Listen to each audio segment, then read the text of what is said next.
Hello, hello.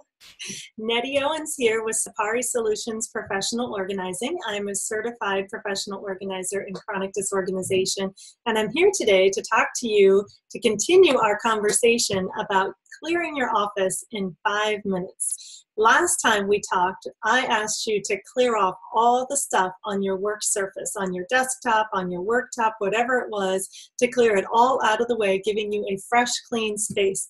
And I know what you were thinking was, I'm going to take all this stuff and hide it, and I'll forget what's there. I'm never going to get back to it. So you do have to get back to it. You're not quite off the hook. I don't want you to lose all that important stuff.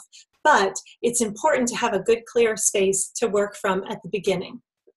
All right, so today we're going to take a few minutes each day, starting today, to go through what you just hid. Now here's the thing. There's this little phrase that says you should Ohio, right? A nice acronym. You should only handle things once. Well, this is the real world, and sometimes that's not possible. And this is one of those cases. We didn't just stop everything, sort through and organize our desk, and make a perfect system right from the start. Sometimes it's not possible. Sometimes you don't have that big chunk of uninterrupted time to make that happen. So if you don't, then this is what we're going to do. Number one, we cleared the desk, right? We're working from one space. That means even if you needed to go find something, it's all in one place. It may not be organized right now, but you know to look. Anything that was on your desk is in that one box or container. Now you can work at that a little bit every day. So I just want you to pick up the first thing, pick up your paper, whatever it is, and I want you to look at it. Here's the deal. This comes from David Allen, so I'm not even going to claim that it's my own, but it's a good rule of thumb. If something takes you 2 minutes or less to complete, do it at that moment. Don't put it aside. So in your organizing time, as you're going through these particular papers, if you pick something up and what is on that paper is going to take you 2 minutes or less to get done, just do it.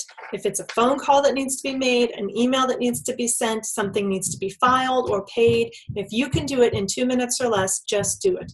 Otherwise, write down the task that needs to be completed and put it in a to-do file for later. If there's something that you can do in 2 minutes or less to start that ball rolling, that's a pretty good thing too.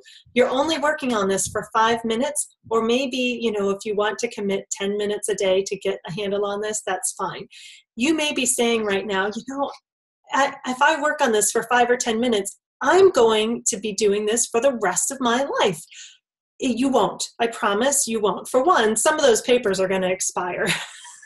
Hopefully you won't miss anything too important. No. But some of that stuff is going to become old news, and you'll be able to make quick decisions on it, right? If it's something that you pick up that you don't need to handle, that's just information, then you need to ask this critical question. Very important. This is when you should be taking notes, okay? The question is, are you ready? Because you need to write this one down.